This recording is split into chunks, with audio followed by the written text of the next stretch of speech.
For this video, I'm going to show you how to create your dream home blueprint in Microsoft Excel. This product here that I have on my screen is what you are going to have by the end of your assignment. This is what my product looked like. I have my tennis court and basketball court, my backyard.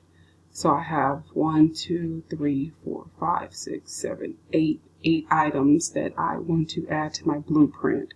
And that will come in handy when you go in putting in your coordinate points, the number of coordinate points here on the left side for labeling your items. So let's get started. I'm going to show you step by step how to get there.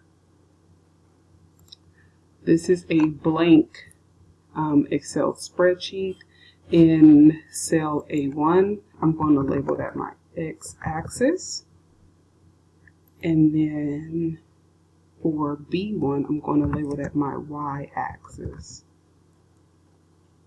Now, because we're not quite sure where everything is going to be labeled, what you can do here is at least enter the number of coordinate points equal to the number of items that you want to add, but put a variety so that you will create 4 quadrants.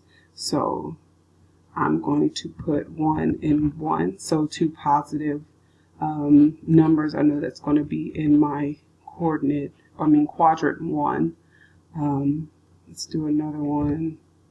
2, -3. That's going to be quadrant 4. Let's say -5 and -8, quadrant 3, and what else do we need? We need a negative, let's say 8, and a positive y, which is going to give us our quadrant 2. So right now I have each quadrant covered, but I don't have enough coordinates to label each item. Okay, so I'm just going to add some random ones.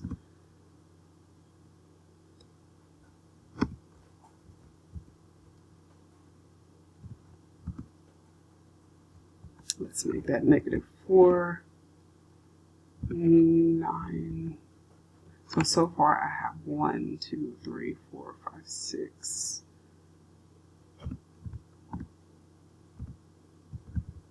7,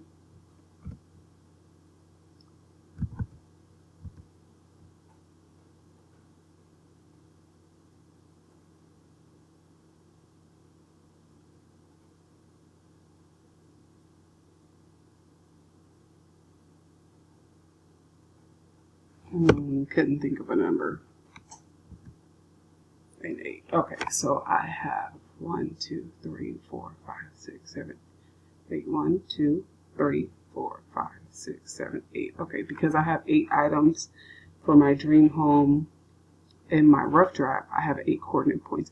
Now these are just random for now until we add in our shapes and everything, and we can go back and edit these so that it'll be specific to each object. So let's go ahead, let's save this right now.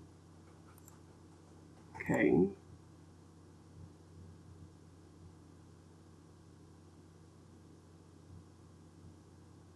Let's just save it to the desktop. And I'm going to put Dream Home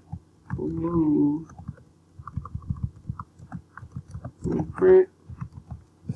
Sorry, as long as you know what it is. Okay, so now I'm going to highlight these. Hit Insert. And here, where it says Chart, we're going to insert Scatter Plot. And you can already see that there are a variety of scatter plots that's popping up. But we're just going to go with this first one. We can make it larger.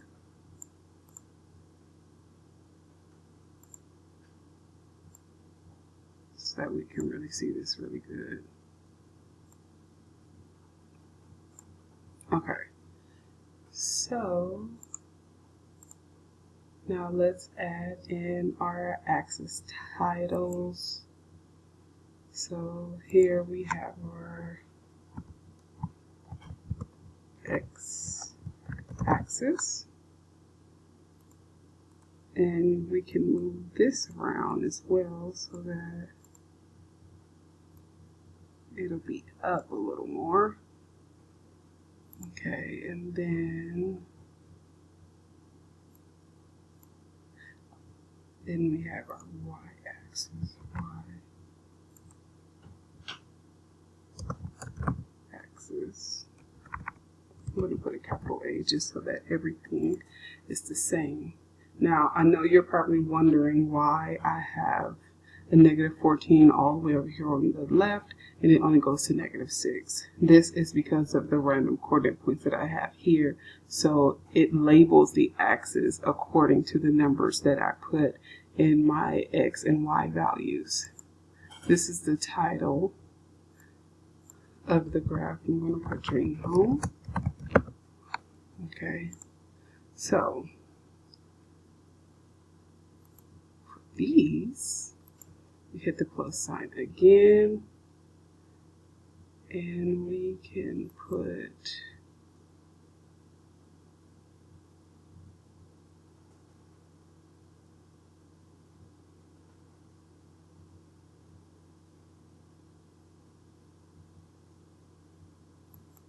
oops.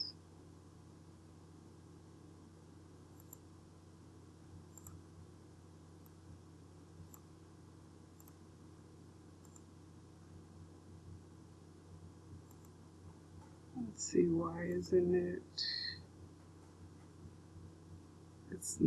Oh, here we are, data call out. That's where we want our coordinate points to show. Okay. Now we may already see some spots, some points that we would want to move around, but let's wait a second. Let's go into insert. And let's say we want a pool in the back. I can insert a circle to represent my pool. And let's say I want this in the center. Let's go to format. Let's do a lighter color so then everything will show up easier.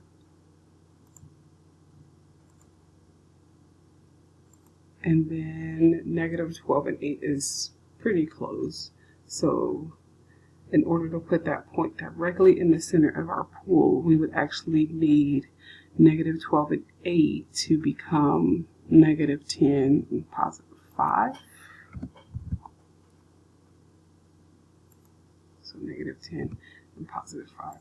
And you can already see it shift.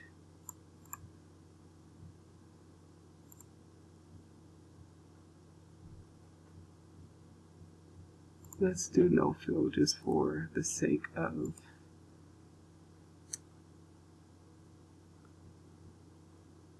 let's send to the back. There we go. Oh, but not all the way to the back. Let's hit Control Z. If it doesn't quite work out, I'll leave it as a point. Let's say that's an entry point to our pool. And leave it at that.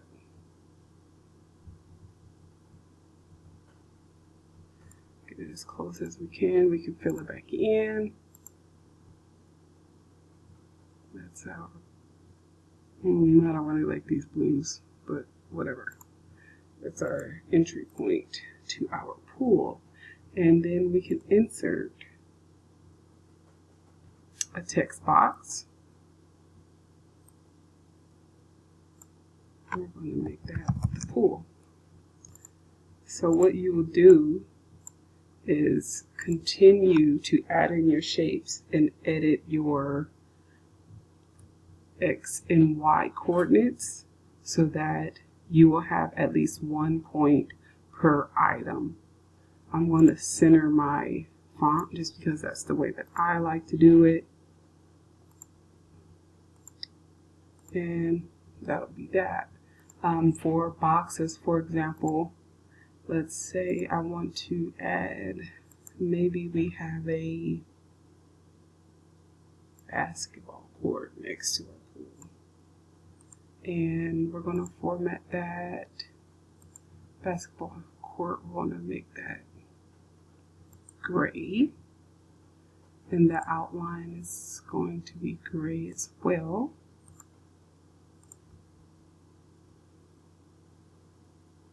And then we're going to insert the text box so that we can label what this is. And this is our basketball court. Okay, so this is what I'm looking for. One label per item. Now you can move these around like you saw me do. Like if you want, this looks kind of funky because the data label is to the right. I'd like my point to be more so the way it is next to the pool, so everything on the right, maybe the right corner. So instead of -8, 8, I may put -4. Let's see how that looks. That's a little bit too far, so let's put, and you can use decimals if it works out better, even though we're working with integers right now. Or we can simply do that. Problem solved. All right. So you'll continue to do that until your product ends.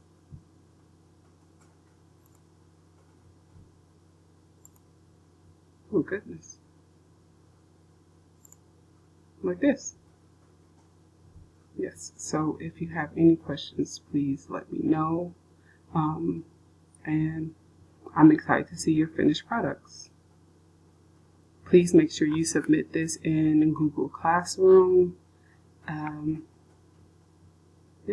thank you.